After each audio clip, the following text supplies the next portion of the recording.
নিয়ে মা ছেলের মধ্যে একটা ঝামেলা হওয়ার পর থেকে এই ছেলে মাকে একবার মারধর করতে চায়। এটা নিয়ে মা নির্বাহী ম্যাজিস্ট্রেট কোর্টে 107 ধারা একটি মামলা করে।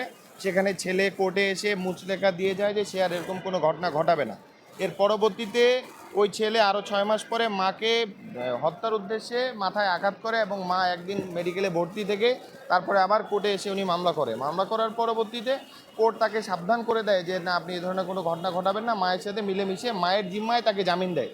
মায়ের জিম্মায় জামিন নেওয়ার পরে সে পরবর্তীতে এই অবস্থায় মাকে প্রত্যেক দিন মামলা তুলে নেওয়ার জন্য এবং এই বাসায় মায়ের সাথে থেকে তার ছয় থেকে 8 জন বডিগার্ড গানম্যান সহ সে ঘুরে মাকে অল টাইম থ্রেটের মধ্যে রাখে যে মা এবং বাকি 2 সন্তানকে সে যে কোনো সময় মেরে ফেলবে। এটা মায়ের বক্তব্য। এই বক্তব্য অনুযায়ী আমরা বর্তমান বাংলাদেশে পারিবারিক সহিংসতা এবং প্রতিরোধ আইনে 2010-এ আমরা একটি মামলা আবেদন ফাইল করেছি সিএমএম কোর্টে। সেটা আজকে আমরা ফাইল করেছি, কোর্ট সেটা আমলে গ্রহণ করেছে।